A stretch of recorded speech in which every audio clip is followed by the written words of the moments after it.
Bienvenido una vez más a la clase de aprendizaje automático. Hoy vamos a seguir estudiando árboles de decisión. Pues vamos a repasar un poco lo que habíamos visto la vez pasada. Em, bueno, esto se aplica para el aprendizaje supervisado. Árboles de decisión que en este caso yo puedo trabajar con regresión o clasificación. Nosotros ya habíamos estudiado algunos modelos con regresión, otros modelos con clasificación. En el caso del árbol de decisión, yo puedo escoger si es regresión o clasificación de acuerdo al caso. Cuando es regresión, yo lo que voy a hacer es una predicción de valores continuos, numéricos, son números. Cuando es clasificación, voy a hacer una predicción de clases, ¿no? ¿A qué clase pertenece? Entonces, ¿cómo yo armo el algoritmo de decisión? Vamos a ver ahora algunos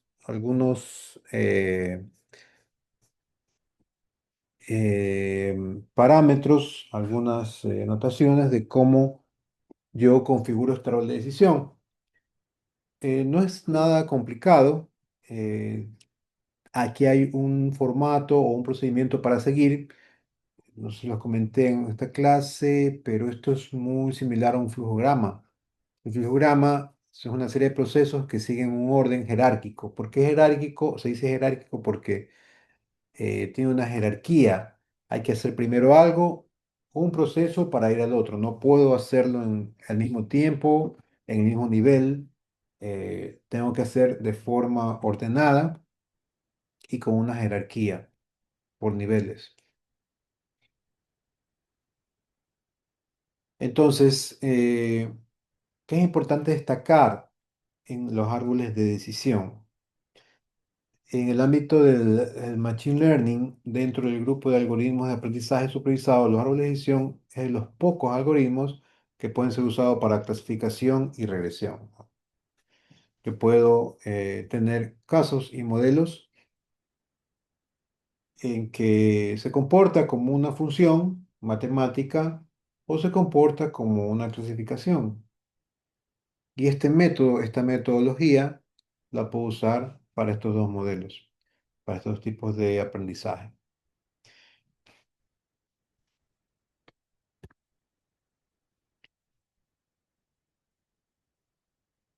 Entonces, ¿qué es lo que yo debo saber de este árbol de decisión?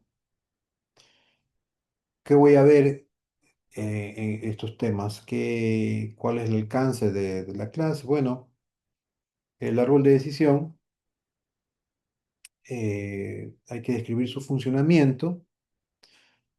¿Cuáles son las diferencias para el uso de regresión y clasificación?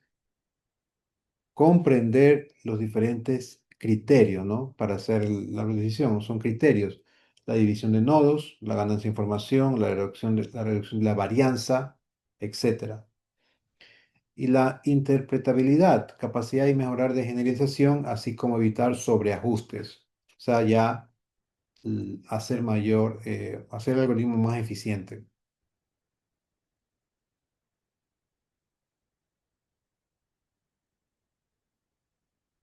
Entonces, yo tengo que entender estos tres términos que están aquí, que es la morfología, el espacio de instancia y los criterios. ¿Por qué debo entender esto? Porque así yo puedo elaborar mi árbol de decisión. Son las tres cosas que debo tener presente para comenzar a elaborar este árbol de decisión. Entonces vamos a ver qué es la morfología, qué es el espacio de instancia y qué son los criterios. Estos conceptos están estrechamente relacionados para poder elaborar correctamente este árbol de decisión. Vamos a hablar de la morfología. La morfología es como la raíz, la forma, la raíz y la forma y el significado del árbol de decisión. ¿Qué significa? Que yo empiezo todo con un nodo raíz.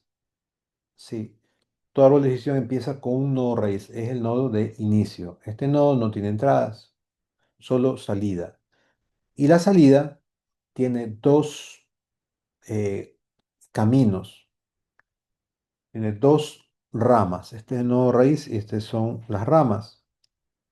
Y esas ramas siempre van a terminar en algo que se llama el nodo de decisión.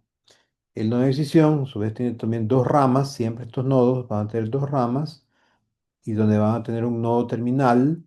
Si hasta ahí llegó, el nodo terminal es las hojas, como habíamos dicho, ¿no? Es el final de la rama, una hoja. Y si no termina ahí, va a otro nodo de decisión. Y si es un nodo de decisión, va a tener dos ramas y van a terminar aquí en dos hojas porque son los nodos terminales. Asimismo, tenemos nodo de decisión, nodo terminal, nodo terminal. Aquí termina ya todo. ¿De qué va a depender que siga o no? Del criterio de división de nodos, que es lo que vamos a aprender. En realidad, como les digo, es algo sencillo, pero como yo tengo que hacerlo en la computadora, tengo que hacer el código, tengo que tenerlo clarísimo. Cuando yo comienzo, aquí hago una decisión, yo puedo parar aquí en nodo terminal. Esto es un criterio de parada. ¿Por qué termino en nodo terminal? Porque en la decisión, si yo digo pertenece a una clase o no, está determinado por estos nodos. Aquí yo no puedo decidir todavía por las características. Yo puedo decidir ya en este nivel. En cuanto a los niveles, se llama profundidad. ¿Qué profundidad tiene? Un árbol de decisión. Puede ser muy profundo, puede ser poco profundo, de acuerdo a los niveles que existen. Aquí tenemos uno, dos, tres niveles por debajo de la raíz. Entonces, lo que va a hacer el algoritmo, el programa, es comenzar a preguntar desde aquí. Cada vez que hay una nueva decisión es porque hay una pregunta, una condición que resolver.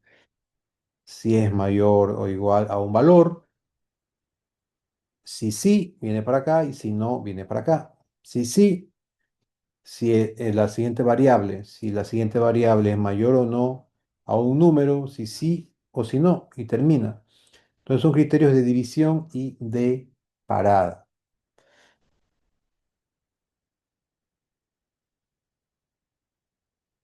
Entonces la morfología tiene que ver con los nombres que se dan a cada nivel, ¿no? Nodo raíz, nodo decisión, nodo terminal. La profundidad, el nodo terminal también es conocido como hojas, estas son las ramas para la elaboración. Luego tenemos otro término que se llama el espacio de instancia, es la palabra correcta, ¿no? Instancia. El espacio de instancia. ¿Qué es esto de aquí?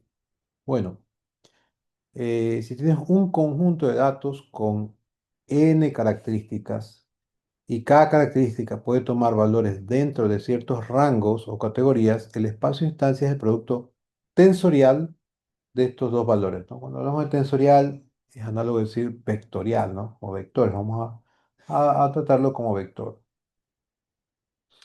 Em, entonces, cuando tengo un problema de clasificación, yo necesito clasificar, tengo variables características y tengo el etiquetado. Las variables características, como su nombre lo indica, son las variables que voy a tener para poder etiquetar. ¿Según qué? Según la etiqueta y según el criterio. Entonces, en variables características, por ejemplo, tenemos sexo, hombre o mujer, y nivel de ingresos, que es NI. Puede ser NI igual a 1, NI igual a 2, NI igual a 3. Y la etiqueta puede ser solvencia, ¿no? Solvente o no solvente, de acuerdo al criterio que yo le quiero dar. Entonces, yo puedo indicar que quién es solvente y quién no es solvente de acuerdo al nivel de ingresos. Pero también una clasificación del sexo ahí, ¿no?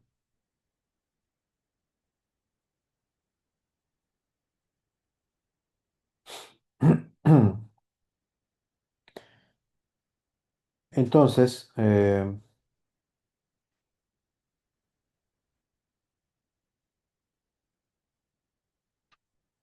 Yo lo que hago es, voy a tener todas las posibilidades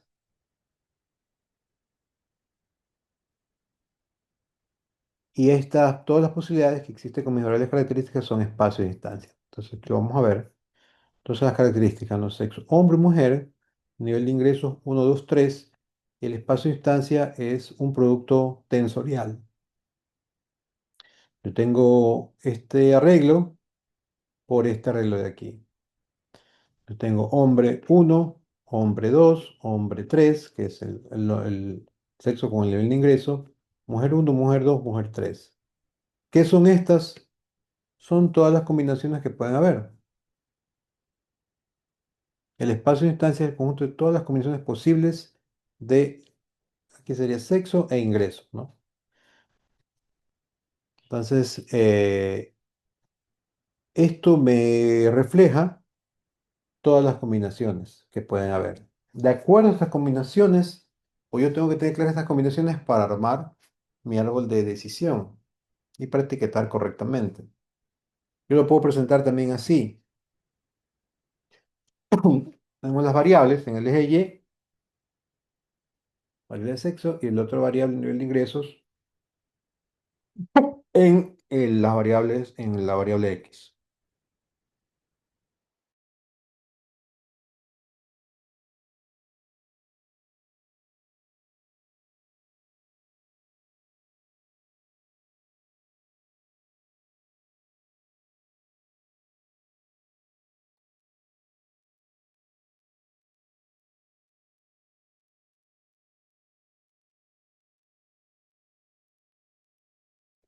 Entonces, esto es como un plano cartesiano, aquí están las coordenadas.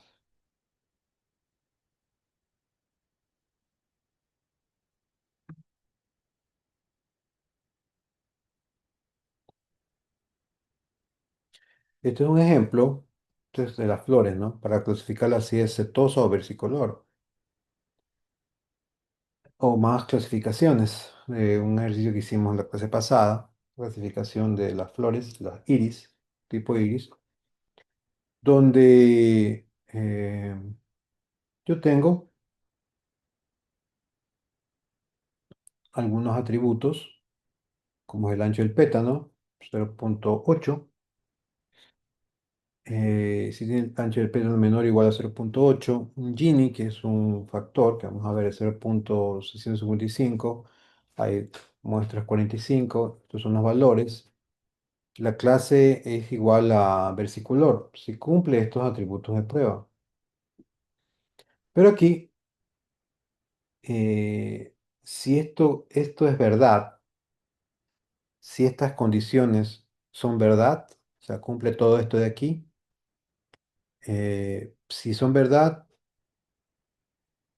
y Gini es igual a 0,0, sample 13 y el valor es 1300, es una clase setosa. Por eso aquí termina. Eso será una hoja o un nodo terminal. Si es falso, cualquiera de estas de aquí, de estos atributos, vienen otras preguntas. No, no cumplo con esto, vienen estas otras preguntas donde yo indico valores. Asimismo, si es verdad, vienen con estas preguntas, si es falso, estas preguntas. Entonces, si es verdad o si es falso, si es verdad o si es falso. Entonces, todos van a tener un nodo terminal donde ya el terminal clasifica.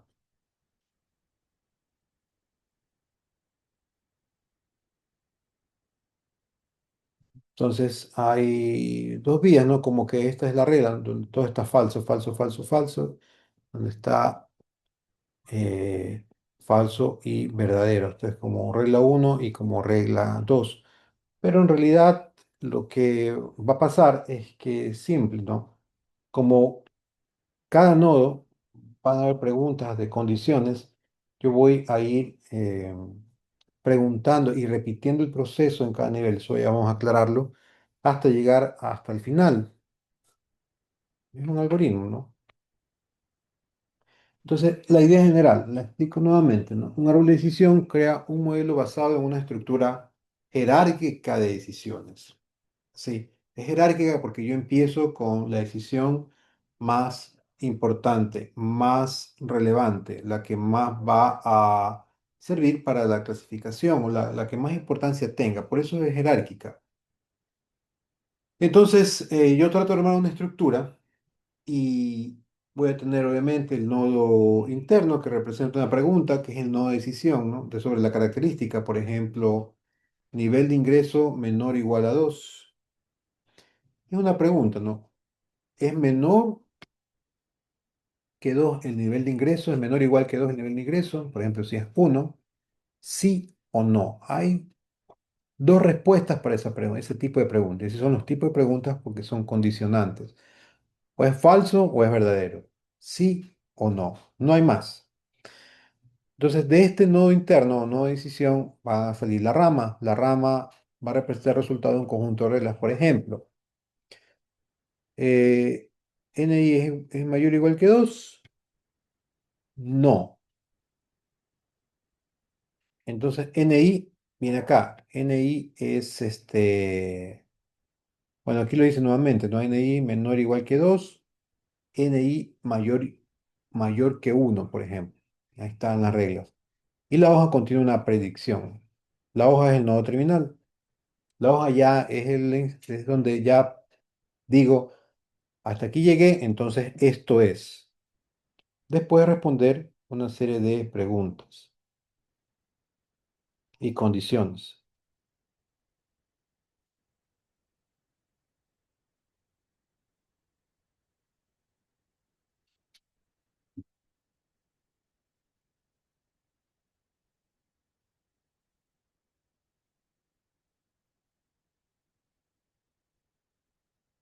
¿Cuáles son los criterios para poder elaborar esta estructura jerárquica? Eh, bueno, el árbol de decisión se construye en forma recursiva. O sea, ¿qué es lo que tengo a la mano? ¿Cuáles son los recursos que tengo y puedo aprovechar?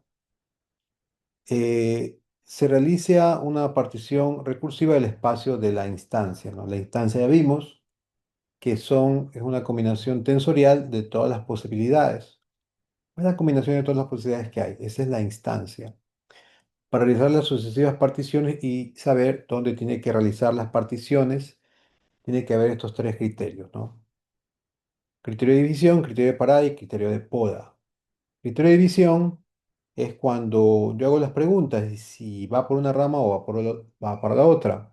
Criterio de parada es cuando ya termino en la hoja, ¿sí? Criterio de parada porque digo, yo ya no puedo seguir preguntando más variables, ya se me acabaron las instancias y hasta ahí llego por esa rama. Y criterio de poda es cuando termino todo, de que termino de construir todo el árbol de decisión, lo veo y puedo localizar patrones redundantes. Puedo yo eliminar ramas y puedo eliminar hojas porque cuando ya hago pruebas, me va a dar el mismo resultado por un camino u otro. Entonces comienzo yo a ser más eficiente y hago la poda, ¿no? Hago como quiero podar un árbol, lo corto, voy cortando las ramas y las hojas para que sea más eficiente. Recuerden de que el mejor código, el mejor programa es el más eficiente por los recursos de memoria, los recursos de almacenamiento y los recursos de energía, principalmente los recursos de tiempo. Menos líneas de comando son más rápidas de procesar que con más líneas de comando. Entonces, el criterio de poda viene después de hacer ejercicios y ver que los resultados no varían si yo omito ramas, omito hojas o hasta árboles de decisión. Pero eso después ya que armé el árbol, ¿no? El algoritmo de decisión eh, se construye de forma recursiva, también con la selección de la mejor división. En cada nodo, el algoritmo evalúa todas las posibles divisiones basadas en las características y selecciona la que mejor separa los datos según criterios específicos, que es un criterio de división, y ahí está el criterio Gini, el criterio de entropía y la reducción de varianza.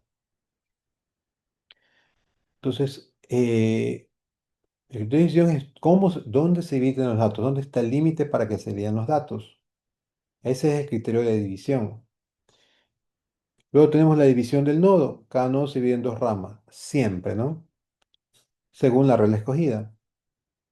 Y repito el proceso, repetición del proceso. El proceso se repite en cada nodo nuevo creado hasta cumplir una condición de criterio de parada. Se puede repetir el proceso. El criterio de parada es cuando yo ya no puedo seguir. Hasta ahí llegué. Ahí estoy en una hoja. No puedo seguir preguntando en condiciones y digo, no, pues si ya cumple esto, es esto. Esa es mi predicción. Y el criterio de poda, para evitar sobreajustes, se elimina ramas que no contribuyen al mejor rendimiento. El criterio de poda es adecuado dividir o no. Ahí voy eliminando todas las ramas, todas las hojas que están de más para el proceso.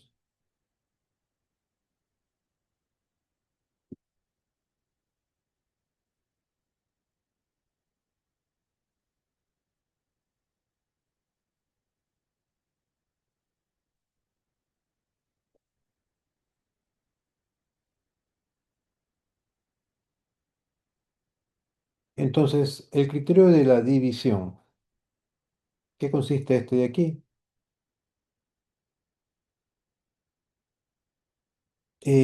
Bueno, los criterios de división determinan cómo elegir la mejor característica para dividir un nodo durante la construcción del árbol. El objetivo es maximizar la separación, ¿no?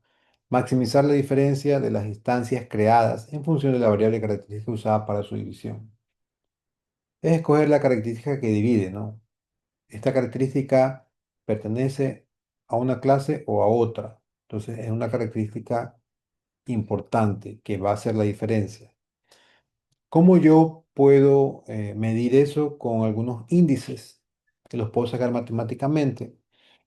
Como el índice o el indicador de impureza o índice Gini, que evalúa la heterogeneidad de las clases en un nodo, ¿no? La impureza es menor cuando las instancias están más homogéneas.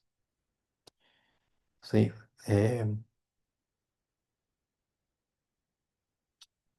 Esto tiene que ver con las probabilidades de que sea una clase o no. Ya vamos a ver un ejemplo. También todo lo que tiene que ver con estos índices son de probabilidades, ¿no? La entropía mide el desorden de las clases tras la división. La ganancia de información indica cuánto se reduce la incertidumbre tras la división de un nodo. Y la reducción de varianza, basándose en la varianza de los datos, busca la reducción de estos tras la división. ¿Qué es en resumen lo que tratan de hacer estos índices o estos indicadores? Como les repito, es escoger las variables que dividen las clases. Em, yo no puedo escoger variables comunes entre clases, porque eso me va a crear mucha confusión. Em, un ejemplo, ¿no? Por ejemplo, con libros, ¿no? Estoy yo en un trabajo manual para clasificación, algoritmo para ordenar libros, ¿no? Tengo los libros todos en un sitio con ningún orden y los quiero clasificar por ciencia, ¿no? Libros de ingeniería, ahí van a estar libros de física, libros de matemáticas, libros de economía, libros de literatura, historia, geografía, etcétera, etcétera, etcétera. Entonces yo no puedo decir una variable para clasificación es el número de páginas. ¿Por qué? Porque si el número de páginas es 100, por ejemplo, de un libro de física, eso no es una variable importante o separadora de la clase de un libro de química o un libro de literatura, porque pueden tener 100 hojas también. Eso no es una característica divisora. O sea, yo no puedo decir, los libros que tienen más de 100 páginas van a ser de física, ¿no? Porque van a haber libros de literatura que tengan más de 100. Entonces, esa característica no tiene la relevancia adecuada para poder dividir. ¿Cómo más puede dividir? Por el tamaño. Eso es una característica del tamaño que no sirve para esta división, porque yo quiero dividir por ciencia. Por el nombre del autor, tampoco. Por el título del libro, Sí, por el título del libro yo puedo hacer una relación de el nombre que tenga se identifique muy claramente en los libros. La mayoría de libros de física o de química o de ciencias lo dicen en el lomo o en el título, este es el libro. Entonces, una variable para clasificar nombres de libros por ciencia sería el nombre del libro. Entonces, si el nombre del libro es igual a física, se va al área de ciencias de la ingeniería. Si el nombre del libro es historia, por ejemplo, se va al área de las ciencias sociales. Si es de dicen lomoquímica, se va al área de ingeniería. Eh, y después yo puedo estos son por áreas. Yo puedo subclasificar todos los que son de química, les pongo la etiqueta química, física, física, para tener todavía un orden mejor dentro de la subclase, la clase de ingeniería o de literatura, eh, o de economía o de medicina, etcétera. Entonces, las variables importantes no van a ser ni el tamaño del libro, no van a ser ni el número de páginas, ni el color del libro, ni el autor, ¿sí? Puede ser una clasificación, el nombre. Y puedo también decir, el índice, ¿no? ¿Cuáles son los temas del libro? Para poder yo crear un modelo que va, así dice todas estas palabras, si dice la palabra, no lo sé, velocidad, fuerza, electrón, eh, etcétera, ¿no? Equilibrio. Si todas dice estas palabras, bueno, parece que es un libro de física, más que un libro de literatura o más que un libro de química. Si encuentro oxígeno, hidrógeno, combinaciones, etcétera. Esto es un libro que más se parece a química. Y así yo voy estableciendo las clasificaciones. Por ejemplo, esto es neto de clasificación, no hay ninguna regresión ahí, donde yo tengo que tener un criterio que cumpla estas cosas, ¿no? Gini, entropía, ganancia de información y reducción de varianza. Con el ejemplo le estoy diciendo eso, que tengo que tener un criterio adecuado, porque ¿qué pasa si yo escojo una característica como un número de páginas para clasificar por ciencias? No los va a clasificar correctamente, voy a tener muchos problemas. Puede ser que acierte con unos o con otros no. Al final,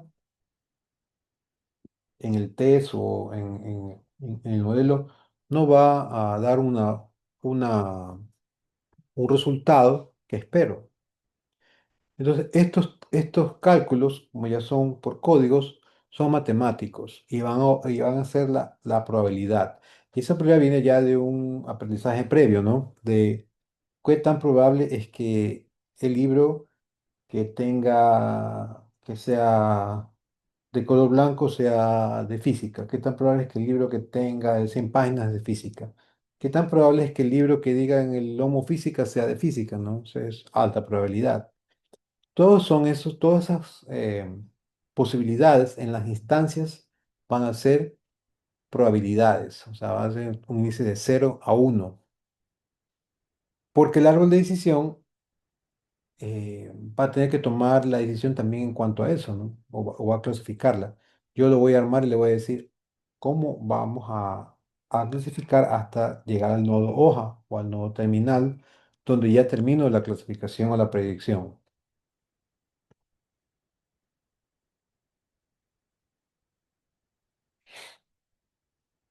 El criterio de parada. Los criterios de parada controlan cuando un algoritmo deja de dividir los nodos, o sea, ya cuando ya llega al nodo terminal, evitando árboles demasiado complejos que pueden llevar a sobreajustes. Entonces, profundidad máxima, ¿no? Se limita el número de decisiones acotando la profundidad máxima que puede alcanzar el árbol. Son los niveles que estamos hablando, ¿no? Yo quiero un árbol de profundidad 3. Hasta 3 niveles voy a ir. Un árbol de profundidad 10. Hasta 10 niveles voy a ir. Se va a hacer de acuerdo al detalle con el que yo quiero dividir, pero si yo divido muchísimo, se va a producir el sobreajuste. Y eso tampoco es bueno. Mejora mínima. Se exige una mejora mínima para dividir un nodo. Número mínimo de instancias. Se pide un número mínimo de instancias para la división de un nodo, ¿no? Si todas las instancias son de la misma clase. Y finalización de variables. No se han acabado las variables para distinguir. O sea, lo que trata de decir en la presentación es que yo llego un punto hasta la hoja porque cuando llego hasta la hoja ya hasta allí ya no puedo seguir preguntando por variables. Hasta ahí ya he llegado a una predicción por las instancias y una limitación o restricción es la profundidad, ¿no? Yo quiero una profundidad máxima de tantos niveles, entonces ahí tengo ya una restricción. Entonces llego hasta los nodos terminales u hojas y seguramente ya no voy a poder dividir más porque no quiero que sea tan profundo y voy a tener tal vez un error más grande en la predicción. Depende del modelo y lo que se quiera buscar. Y también tenemos el criterio de poda, ¿no?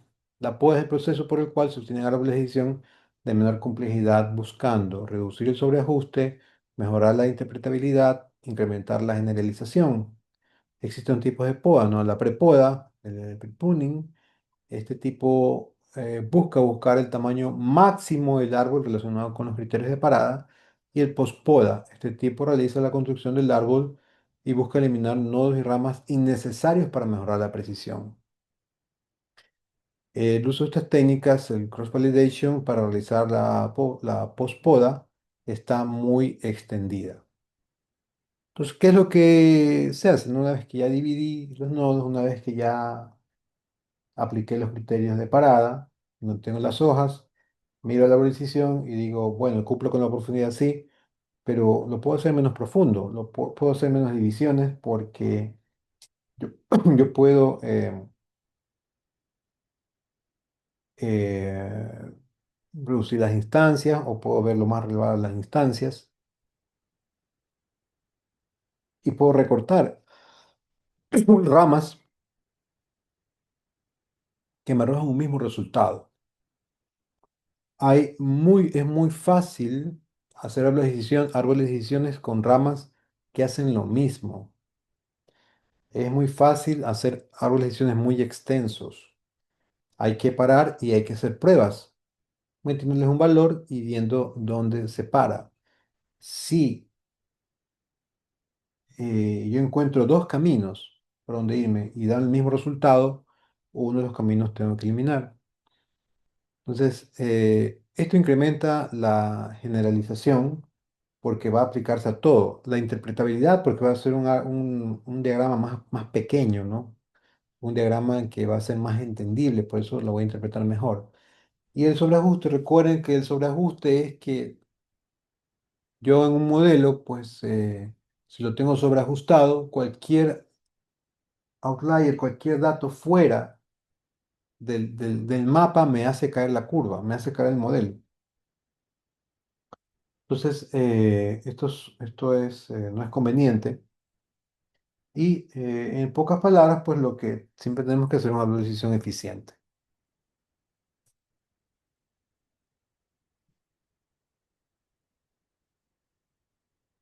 Este es el resumen de los criterios, que son tres, ¿no? La división, parada y poda. La división decide cómo particionar los datos en nodos usando criterios como el Gini o entropía. De parada detiene el crecimiento del árbol cuando cumple con ciertos límites, profundidad, tamaño, nodos, mejora mínima.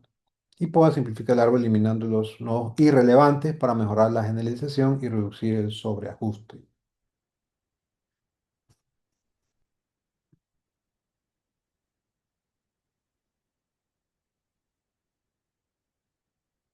La complejidad de un árbol de decisión está estrechamente relacionada con la precisión que se obtiene.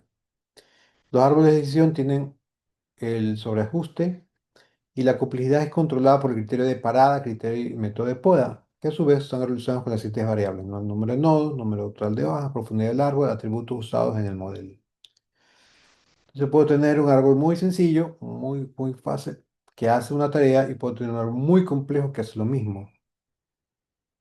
Entonces, lo que tengo que quitar son el criterio de poda, por ejemplo. para un árbol grande que hace lo mismo que para un pequeño. Sin embargo, esto va a depender de lo que estoy buscando.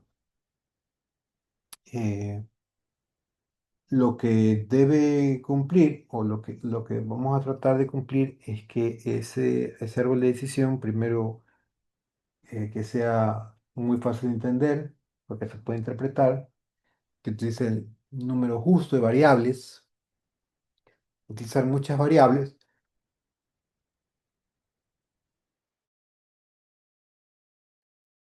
me puede llevar a un sobreajuste.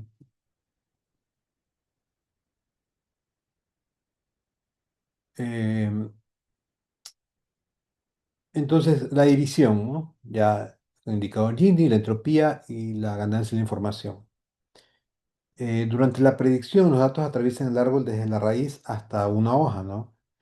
Donde cada nodo evalúa la condición basada en una característica. Eso es lo que está ocurriendo, ¿no? El dato va a viajar desde la raíz hasta la hoja en cuanto cumpla los criterios donde el dato cae, en el nodo que cae. La predicción final es la clase predominante, ¿no? La más frecuente. O sea, es la hoja alcanzada. Es lo último a lo que llega y yo debo llevar una hoja para poder hacer la predicción. La predicción no se puede quedar en un nodo de decisión. La predicción siempre va a estar en una hoja que es un nodo terminal.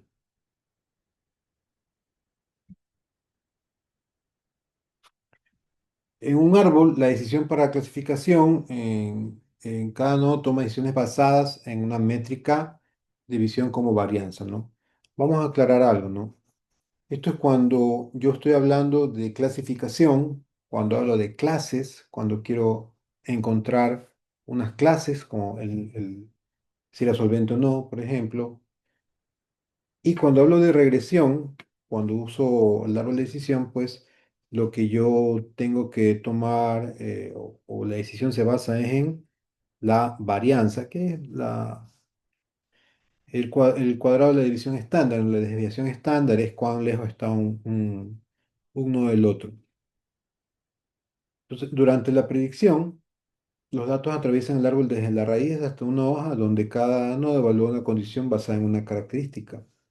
La predicción final es el promedio de los valores en lugar de una clase de las muestras en las hojas alcanzadas, ¿no? Entonces, aquí ya no llego, mi hoja ya no llega hasta una clase, sino que va a llegar a un número, que va a ser un promedio de los valores que al final va a tener después de haber pasado desde la raíz hasta la hoja. Cuando hablo de regresión, acuérdense que el árbol de decisión lo puedo utilizar para clasificación y regresión.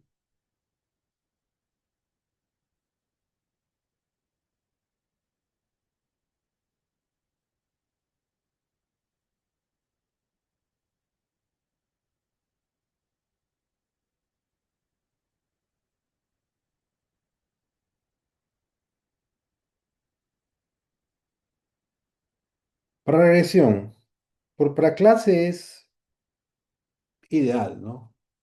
Yo termino en una hoja y ahí está mi predicción. Pero para regresión, tengo pros y tengo contras. ¿Cuáles son los pros? Fácil de interpretar, el uso de reglas sencillas, captura fácilmente las relaciones no lineales, no necesita normalización y escalado de las variables características, gestiona correctamente datos numéricos, categóricos, robustez frente a los outliers.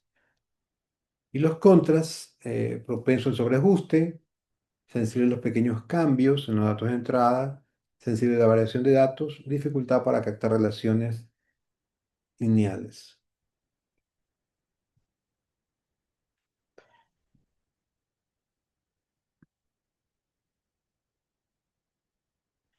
Aquí tenemos un ejemplo de televisión de espacio e instancia, el mismo ejemplo que hemos visto, ¿no? Hombre, mujer y nivel de ingreso.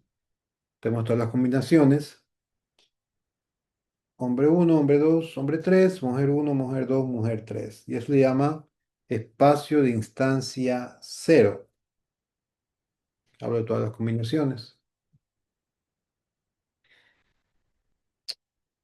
Cuando yo quiero dividir esa instancia, la puedo dividir en dos en este momento, como vemos en el gráfico, en espacio de instancia uno y en espacio de instancia 2.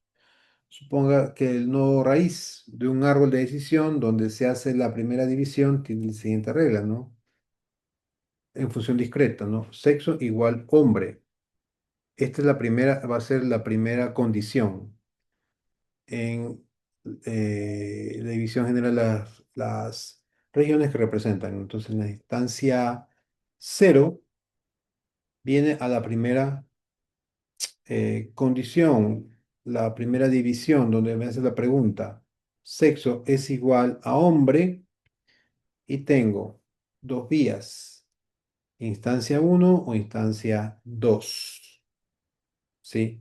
Por aquí sí y por acá no, porque la instancia 2 son mujeres, mujer uno, mujer 2, mujer 3. Instancia uno es hombre uno, hombre 2, hombre 3.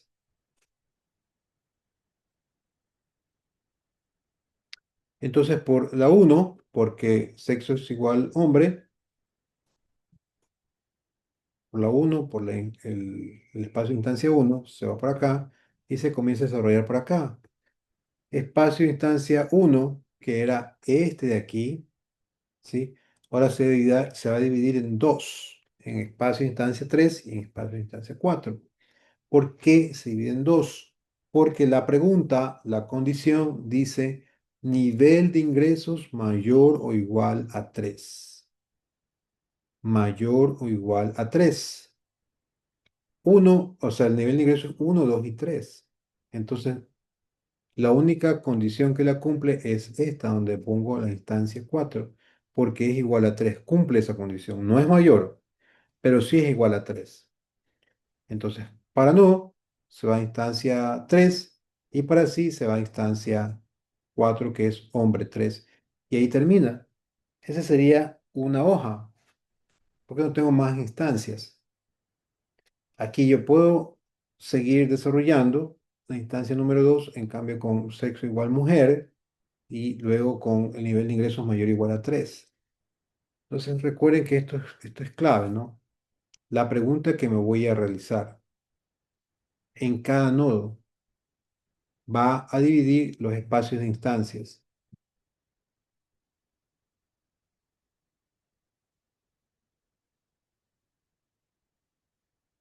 Si mi pregunta hubiera sido el nivel de ingresos mayor o igual a 2, ¿sí? Cambia estas instancias.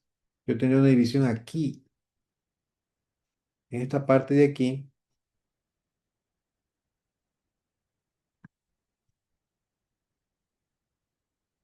Si aquí hubiera sido 2, esta sería la instancia 3 y toda esta sería la instancia 4.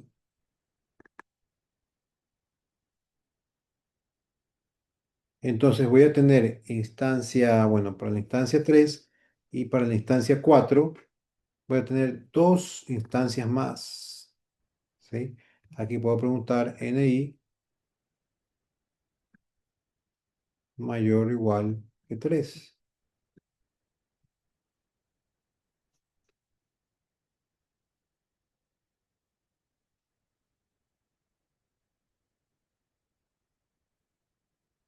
¿Sí? Entonces, ahí es donde hablamos de la parada, el criterio de parada, el criterio de poder, etcétera. Vamos a suponer que lo que yo estaba buscando es etiquetar a un hombre solvente. Entonces, el hombre solvente va a ser un hombre que va a ser, una persona solvente. Una persona solvente va a ser un hombre que tenga un nivel de ingresos 3 o superior. Entonces, aquí está, esta es la etiqueta de acá. Si es esa la necesidad de poder etiquetar solvente o no solvente, este nivel estaría de más. ¿Sí? Y funciona, porque va a pasar por este nodo también, pero estaría aplicado allí un criterio de poda, porque el resultado va a ser el mismo. Me voy a ahorrar, o sea, si quiero solvente o no solvente. Solvente con nivel de ingresos mayor o igual a 3. Esta no me servía ya, porque aquí solamente ponía 3 y se me cumplía y podía ya etiquetar como solvente o no solvente.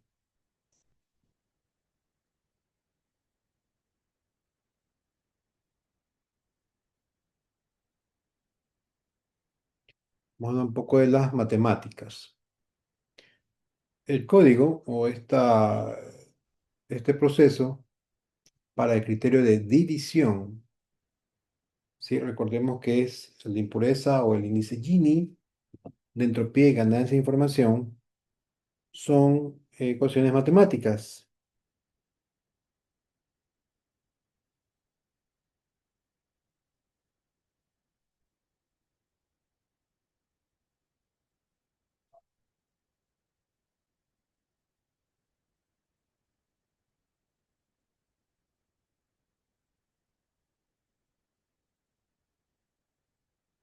Gini es igual a uno menos la sumatoria de igual 1 hasta c de la probabilidad de i al cuadrado.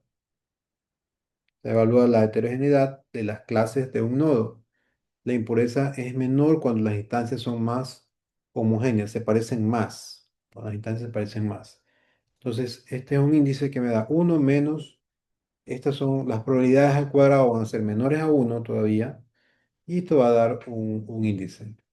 Entonces, de acuerdo al resultado que me da la probabilidad de cada clase, yo veo, esto me sirve para división o no. La entropía mide el desorden de las clases tras la división.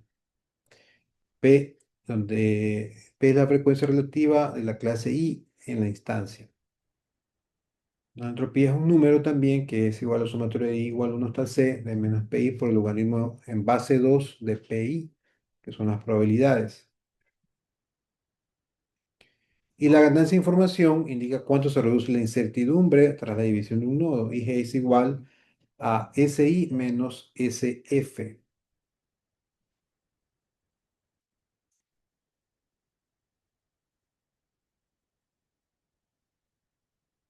Aquí hay un ejemplo donde tengo un nodo raíz o un nodo padre de clasificación y voy por las ramas hasta acá.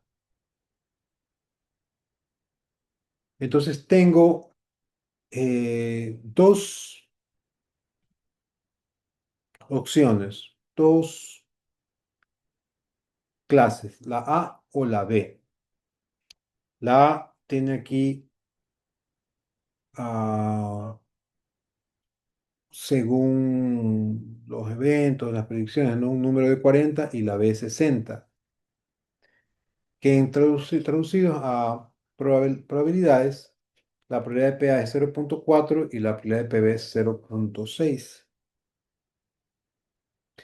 Entonces viene el nodo, ¿no? O es A o es B. Si voy por no, y voy por sí. Tengo un nodo hijo uno, un nodo hijo 2. En este nivel,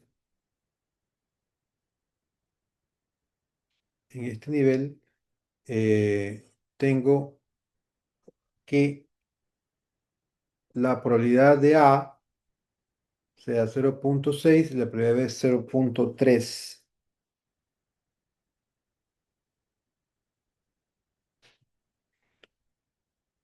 A20, B10.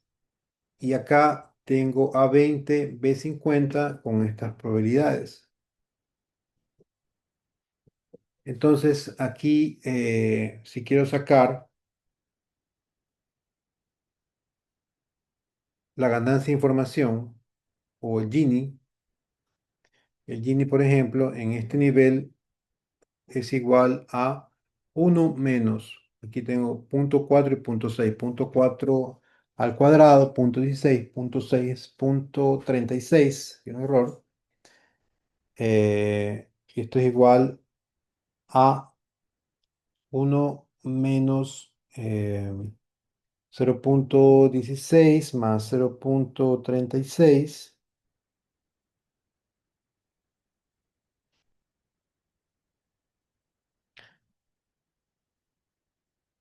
0,52 y uno menos eso es 0,48, ¿no? Entonces aquí realmente hay un error de 6. Entonces da 0,48.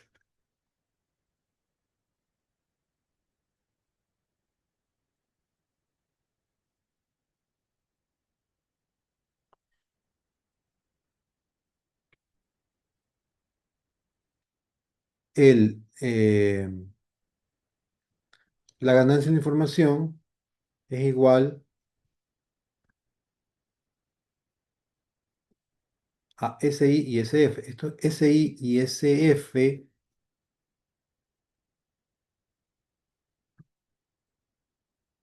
¿sí? Los calculan con estos valores que se encuentran, SH1 0,918, SH2 0,863 y se los, se los pone en la ecuación para dar los resultados.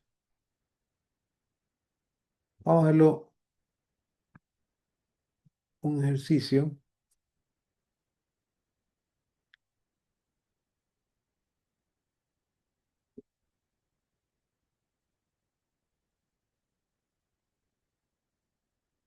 para encontrar, por ejemplo, el Gini, ¿no? ¿Cómo es el criterio para calcularlo? ¿De dónde viene? Eh, Gini es igual a uno menos la sumatoria de I igual a 1 hasta C de la probabilidad al cuadrado. Pi es la proporción o probabilidad de la clase I en el nodo. ¿Sí? Es las clases que estamos preguntando en el nodo. Y C es el número total de clases. Si hay dos clases, pues van a ser dos, nada más. A y B solamente 6 igual a 2 y van a ser la sumatoria de las probabilidades.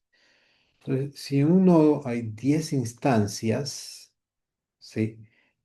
7 son de clase A y 3 de clase B, saco las probabilidades, ¿no? Entonces, 7 dio para 10 y 3 dio para 10. Entonces, Gini es igual a 0,7 al cuadrado más 0,3 al cuadrado, sería uno menos 0,49 menos 0,09, y eso es igual a 0,42. Entonces, se escoge la división que minimiza el Gini ponderado entre los nodos hijos.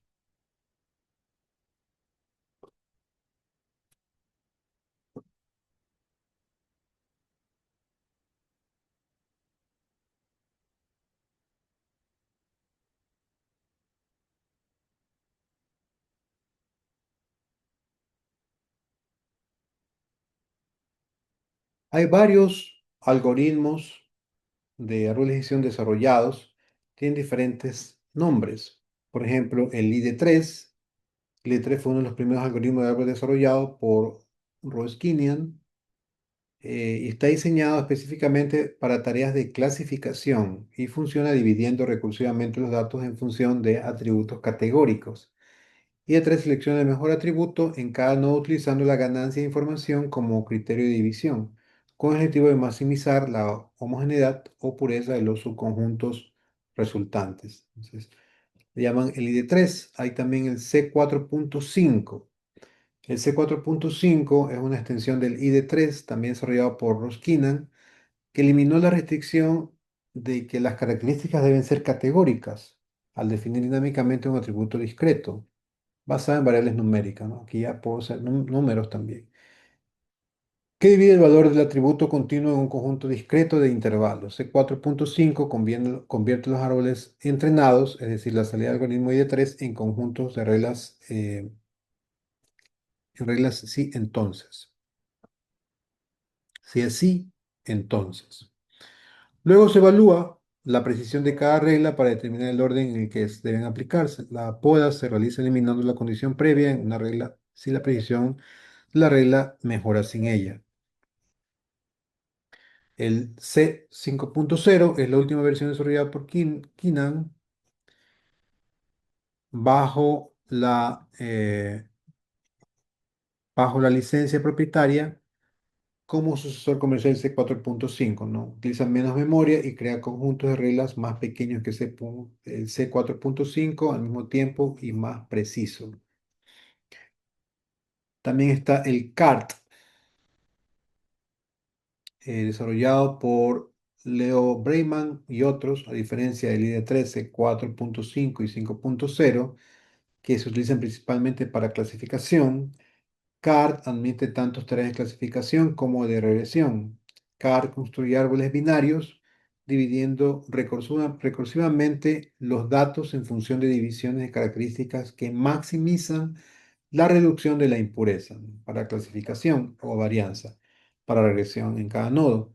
Los árboles CART a menudo se podan después de la construcción para evitar el sobreajuste y mejorar la generalización. Entonces, son todos estos nombres de algoritmos que crean los árboles de decisión.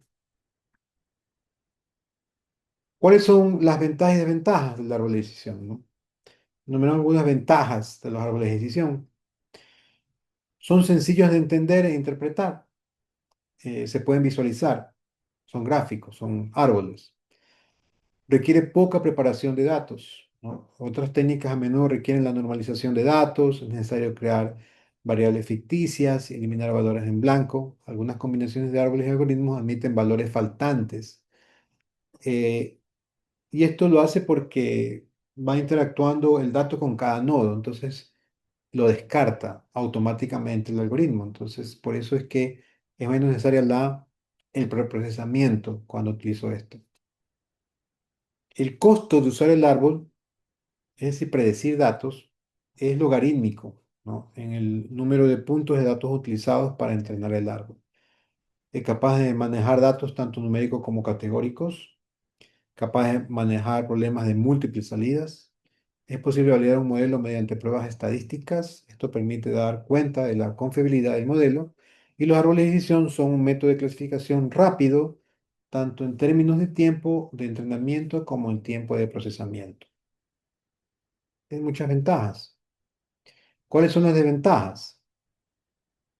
Los árboles de decisión pueden crear árboles demasiado complejos que no generalizan bien los datos. En otras palabras, los árboles de decisión son propensos al sobreajuste.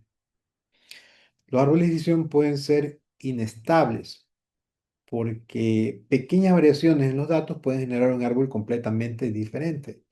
Esto puede hacer que los árboles de decisión sean menos estables en comparación con otros modelos.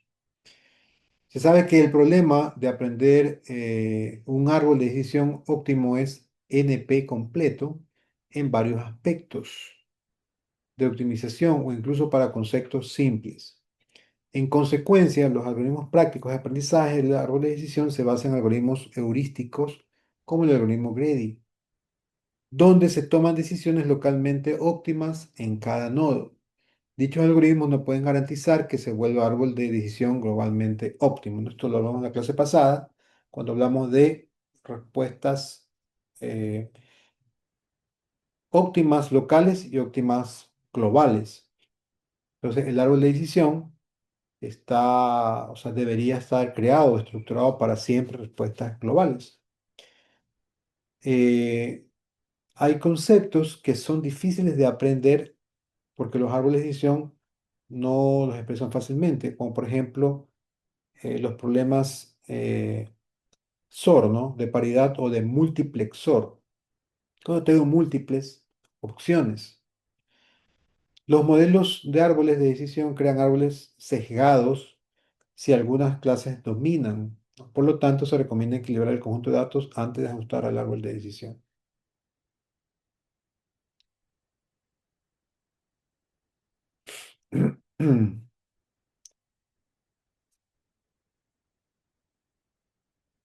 Ya vimos también sobre la poda. Ya estamos hablando de la poda. Eh, y vamos a concluir parte del árbol de decisión con una comparación, también cómo los clasificamos, ¿no? con una comparación con los modelos lineales que hemos estudiado. La característica, ¿no? Vamos a hablar de los árboles de decisión con los modelos lineales, ¿no? De la regresión logística, que estuvimos hablando también en clases pasadas. Eh, Vamos a ver la interpretabilidad, cómo interpreto, ¿no? Utilizando un árbol de decisión es alta, utilizando regresión logística es media. Relación entre variables. En árbol de decisión necesita que sea lineal, perdón, no ser lineal. En los modelos lineales tienen que ser lineales, se supone una linealidad. Sensibilidad al ruido, ¿no? Alta, sin poda. Modelos lineales es menor. Y la capacidad de capturar interacciones, alta, que es naturalmente una gran decisión. Y en los modelos lineales requiere ingeniería de variables. Esto del ruido se refiere a datos que no forman parte de los datos, son datos que están mal, datos fallidos. Eso se llama ruido, o sea, no corresponde a la función, pero existen, como cuando es igual, como pues, estoy hablando y viene un ruido de un avión, por ejemplo, o un carro que pita, es un sonido, pero no lleva información. Entonces hay una relación de ruido e información también, para hacerles una analogía.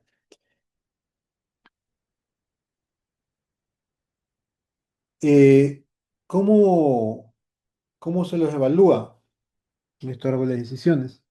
Igual que hemos estudiado algunos modelos y algunos modelos anteriores, por medio de la matriz de confusión. Ya sabemos la matriz de confusión muy bien, que es donde pongo los reales positivos y los negativos, y los predichos positivos y predichos negativos, y formo esta matriz. Y son los mismos cálculos, donde tengo la accuracy, tengo el precision, tengo la sensibilidad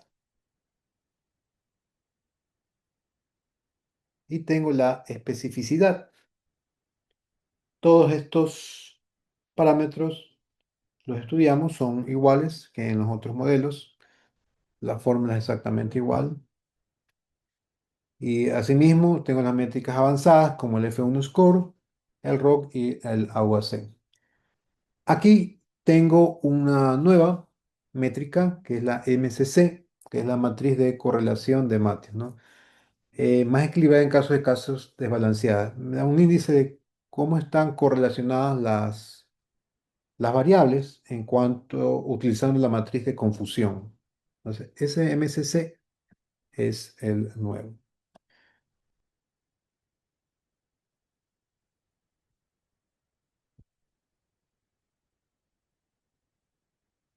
Bien, aquí vamos a llegar a la clase de hoy día. Vamos a ver si ya terminamos la unidad número 3. La próxima clase vamos a hacer unos ejercicios de árboles de decisión y ya en otros días vamos a entrar a la unidad número 4. ¿Tiene alguna pregunta?